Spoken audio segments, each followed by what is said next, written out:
요즘에 국어 공모법 얘기가 되게 많고 여러분들도 헷갈릴 거야. 글극풀이 맞나? 구조독해가 맞나? 물론 이런 단어는 안 쓰더라도 나도 고3 때는 굉장히 혼란스러웠어요.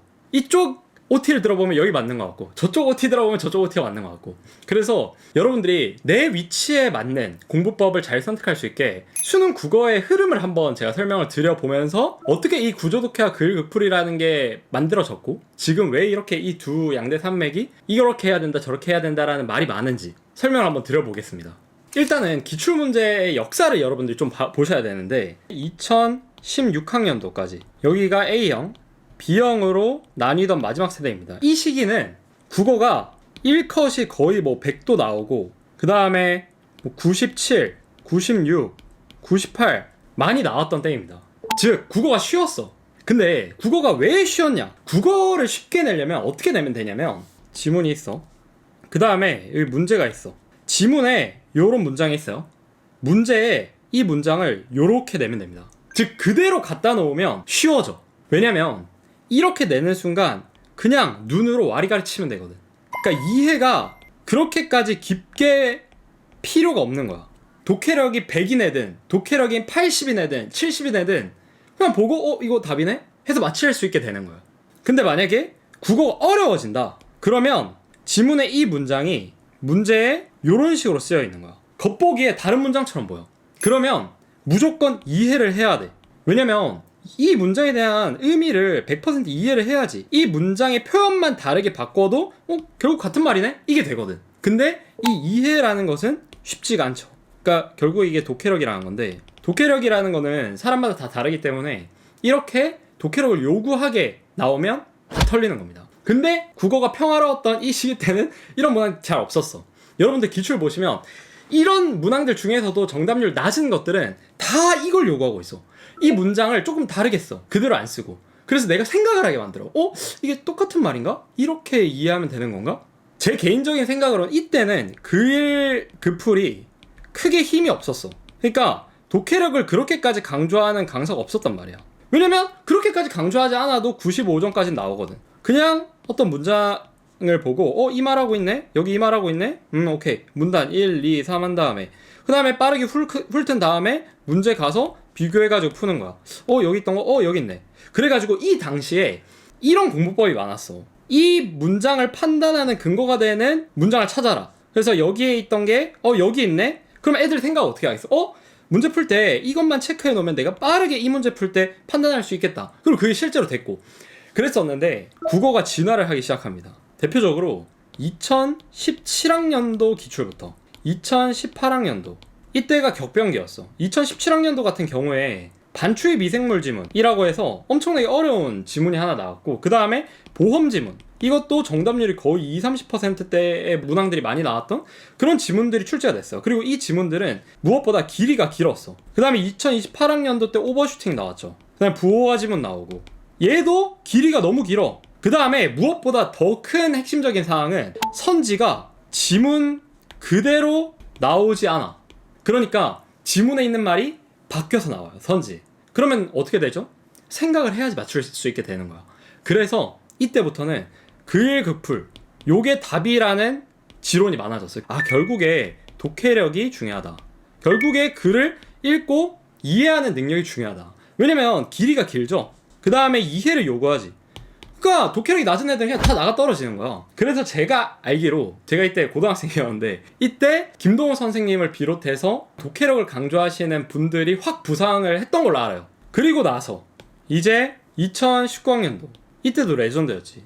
이때도 1컷이 정말 역대 수능 중 가장 낮은 시험, 가능 3개 나오고 그 다음에 질점 지문 이런 거 나오면서 애들 다 멘탈 터지고. 근데 이때는 평가원이 너무 진화를 한 나머지 독해력으로도 풀 수 없게 내버렸어. 그러니까 독해력이 정말 높은 친구들이라고 하더라도 와 이걸 시험장에서 다 이해하고 푼다? 정말 쉽지 않게 내버려서 엄청나게 반발이 많았고 그래서 결국에 평가원장까지 나와서 사과를 했던 그런 학년도였거든요. 그래서 이제 2020학년도부터 좀 정상화가 됐죠.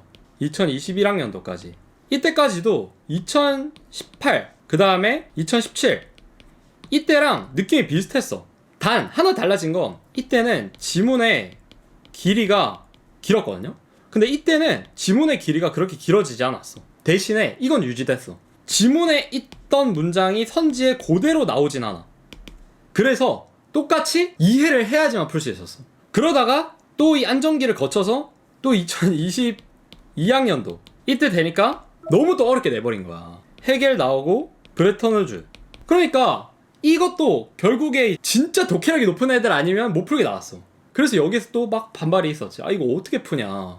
그래서 작년에 정부에서 킬러 문제 뽑아낼 때도 브레턴우즈 뽑고 헤겔 뽑고 그렇게 했었던 거잖아. 야 이 수준은 안 된다. 학생들이 이거 어떻게 푸냐 해서 2023학년도 때는 또 안정화가 됐어. 근데 2022학년도를 의식해서인지 좀 너무 물수능이 돼버렸어. 물수능의 기준은 무엇이냐? 아까도 말했지만 지문에 있던 문장이 선지로 그대로 나오면 쉬운 거예요. 문학 같은 경우에도 페이크가 거의 없어.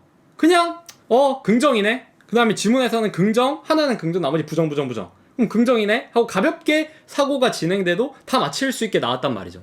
그래서 이때부터 뭔가 그렇게까지 이해 안 하고 풀어도 된다. 그냥 담백하게 이해하고 풀어도 된다라는 주장이 제가 느끼기에는 조금 다시 스멀스멀 올라왔던 것 같아. 왜냐면 이제 수능이 이런 기조로 바뀌나 싶은 거지. 근데 2024학년도 여기에서 통수를 칩니다. 문학이 엄청나게 어려워졌어. 여기서 제가 어려워졌다는 거의 의미는 오답률이 높은 문항들이 많았다는 거야. 문학에서 원래는 안 그랬었는데 더 이상 긍정이네? 부정이네? 요 정도 판단으로는 답을 찍을 수가 없다는 거야. 선지로 갔을 때 내가 이 지문에 대해서 이런 의미인가? 저런 의미인가? 이렇게 해석될 수 있나를 깊게 고민해보지 않고 선지로 가잖아요? 그러면 다 틀려. 뭔가 다 맞는 말 같아. 골모강 같은 거 다 맞는 말 같아. 그 다음에 애초에 감상력 자체가 없으니까 작품 자체가 안 읽혀. 그 다음에 독서 같은 경우에도 오답률이 높은 지문 같은 경우에 지문에 있는 말이랑 선지랑 달라. 그러니까 여기를 이해해야지 이걸 찍을 수 있어. 자, 그래서 2025학년도 작년 수능이죠. 어떻게 됐냐? 2024보다는 난도가 낮아졌어. 문학도 그렇고 독서도 그렇고. 그래서 지금 또 뭔가 느낌이 이제 그렇게까지 깊은 이해 필요 없다. 시험장 가서 어차피 너 제대로 이해 못해 하면서 뭔가 글의 흐름이나 글의 특징이나 그런 것들을 강조하는 공부법들이 다시 올라오고 있는 듯한 느낌을 받았어요. 저는 실제로 2025학년도 등급컷이 90점대 중반 정도 됐잖아요. 그러니까 이 역사를 모르는 애들은 그거 그냥 그렇게까지 이해할 필요 있나? 뭔가 나만의 문제풀이 방법을 만들어서 시험장에서 탁탁 대응하면 끝나는 거 아닌가? 이렇게 생각을 하는 시기가 된 것 같아. 왜냐면 실제로 만약에 2026학년도가 쉽게 나온다 그러면 뭐 그냥 그렇게까지 깊게 이해 안 하고 이거 이렇게 대처하고 이렇게 행동하고 하는 행동 영역만 잘 정리해서 그것만 체화하는 정도로 공부해도 잘 볼 수도 있겠죠. 여기서 문제는 어떻게 나올지 모른다는 거야. 2026학년도는 2024학년도처럼 감상력 독해력을 강조하는 시험지가 될 수도 있고 2023학년도처럼 물수능이 나올 수도 있고 2022학년도처럼 독해력을 극한으로 요구하는 그런 시험지가 될 수도 있고 또 뭐 다시 지문 길이가 엄청나게 늘어날 수도 있고. 그러니까 어떻게 나올지는 아무도 몰라요. 그러면 여러분들은 어떻게 공부를 해야 되냐? 여기서부터는 여러분 제 주관이 좀 들어간 발언입니다. 만약에 듣고 싶지 않은 분은 지금 나가세요. 근데 들어주셨으면 좋겠습니다. 자, 그러면 어떻게 공부해야 될까라는 의문이 생기죠. 저는 어떻게 말을 하고 싶냐면 결국에 여러분들이 어떤 걸 하려고 할 때 가장 중요한 건 본질이 뭘까를 생각해 보는 거예요. 수능 국어에는 크게 독서랑 문학이라는 파트가 있죠. 이 두 파트의 본질이 뭘까를 한번 생각을 해보면 돼요. 독서 같은 경우에는 결국에 문장으로 표현하면 잘 읽고 잘 풀면 돼. 근데 이건 사실 문학도 마찬가지죠. 그러면 잘 읽고 잘 풀기 위해서 어떻게 해야 되는데 무슨 능력이 필요한 건데 여기에 대한 답이 평가원 사이트에 나와 있어요. 여러분 평가원에서는 독서 같은 경우에 사고력, 어휘력, 추론력 이런 것들을 검증한다라고 되어 있는데 사실 그게 하나로 말해서 독해력인 거든. 독해가 읽을 독자의 풀 해자야. 근데 풀어내려면 사고력, 추론력 이런 것들이 다 필요하거든. 어휘력 이런 게. 그러니까 결국에 독해력이란 말 안에 다 포함이 돼 있는 거고 문학 같은 경우에는 감상을 해야 된다라고 말을 하고 있어요. 물론 다른 것도 필요하지. 고전 시가나 고전 소설에 나오는 특징을 이해하는 거 중요하고 우리가 정규 교육과정에서 배우는 한국 역사의 흐름을 이해하는 것도 중요하고 각 시대별 작가들이 어떤 작품들을 썼나 뭐 이런 것도 다 중요해. 근데 가장 많이 말하고 있는 게 결국에는 능력을 말한다고 했을 때 독해력과 감상력이라는 거예요. 그러면 독해력과 감상력대로 공부하는 것이 문제인가에 대해서 생각을 해볼게요. 첫 번째, 시험이 쉽게 나와. 그럼 어떤 문제가 생기냐? 억울하겠죠. 두 번째, 그 능력을 기르기가 어려움. 그러니까 시간이 많이 걸린다는 거야. 세 번째, 너무 독해에만 집착해서 시험장에서 무너진다. 크게 이렇게 세 가지 비판이 있거든요. 근데 어느 정도 다 동의를 합니다. 자, 근데 첫 번째부터 제가 말을 해볼게요. 자, 시험이 쉽다, 억울하다. 근데 이거는 다르게 말하면 시험이 어렵게 나온다? 당신만 사는 거예요. 그러니까 당연히 공부는 이렇게 해야죠. 두 번째, 능력을 기르기 어렵다. 즉, 예를 들어서 지문이 있어. 이 지문에서 꺽쇠 표시하고 문제를 보고 뭐 문제풀이 스킬을 익히는 건 금방 되는데, 독해력이라는 것은 타고난 것이 있기 때문에 타고나지 않은 사람들이 익히기에는 굉장히 어렵다. 그래서 시간이 너무 많이 걸린다. 근데 여러분이 공부하는 과목 중에 재능을 안 타는 그 과목이 있나요? 아니, 수학도 재능이고 사실상 사탐, 과탐 전부 다 재능이에요. 전부 다 그 과목에 특화된 지능을 좀 더 가지고 있는 사람은 더 빨리 가는 것이 맞습니다. 근데 왜 국어에만 그 능력이 없어도 돌아가서 정복할 수 있는 길이 있다라고 생각하는 거예요? 구조독해 쪽을 강조하는 사람들의 논리는 이거잖아. 그거 어떻게 하냐? 독해를 어떻게 올리고 그 시간이 너무 많이 걸린다. 그러니까 빨리빨리 이거 비교해서 해라. 근데 그게 시험이 쉬우면 된다니까? 하지만 시험이 쉬우면 되는 건 독해력 올리는 것도 마찬가지야, 사실은. 독해력을 올리는 노력을 하는 애들도 시험이 쉬우면 잘 봐요. 근데 시험이 어려워지면 어떡할 거냐는 거야. 아무도 모르는데 그거는. 그렇기도 하고 능력을 기르는 게 어려운 건 맞죠. 근데 그건 모든 과목이 똑같고 어려운 공부가 본질에 가까워요. 어려운 공부가 여러분들 두뇌 자체를 똑똑하게 만드는 공부지. 그러면 내가 똑똑해지려고 하는데 너무 행복하게 그 길이 돼? 아니, 여러분들 볶음 만들려고 할 때 먹을 거 참아야 되고 운동 진짜 근육 찢어지는 거 참으면서 해야 되고, 그건 그런데 왜 공부는 아닐 거라 생각하는 거지? 공부도 굉장히 머리가 아프고 그냥 미칠 것 같고 매일매일 해도 안 오르는 것 같고 눈에 보이는 게 없고, 그게 공부예요. 그러다가 어느 순간에 팍 오르는 거야. 그러니까 이거는 사실상 네가 공부를 제대로 하고 있다라는 반증이고, 공부라면 응당 이렇게 해야 된다는 거야, 2번처럼. 근데 물론 사람마다 재능의 차이가 있기 때문에 내가 공부를 정말 2번처럼 열심히 하고 노력했는데도 안 될 수 있다니까? 근데 그거는 여러분이 세상 나가서 어떤 분야를 하든 마찬가지야. 재능이 없으면 당연히 시간이 더 오래 걸리겠지. 재능이 20%만 있으면 40% 있는 애들보다 좀 더 시간이 오래 걸리겠지. 근데 오르긴 한다라는 거야. 그리고 올려야 되는 거고. 수능은 독해력이 80%인 애를 뽑으려고 하는 시험이에요. 그럼 내가 40%에서 출발하는 거랑 20%에서 출발하는 거랑 당연히 시간이 다르겠지. 근데 시험 자체가 이런 시험이니까 결국에 여러분들이 공부한 만큼 성적을 받으려면 이 능력치 자체를 올리려고 시간을 투자해야 돼. 근데 야, 이거 나 지금 20%인데 이거 80% 안 될 것 같은데? 하고 다른 방식으로 가잖아? 근데 그게 어떤 결과를 불러올지는 난 잘 모르겠어. 왜냐면 본질은 그게 아니기 때문에. 시험이 정말 20%짜리도 다 맞힐 수 있게 나온다면 사실 그렇게 공부하지 않은 독해력을 올리려고 노력한 20% 애들도 다 맞힐 수 있거든요, 사실.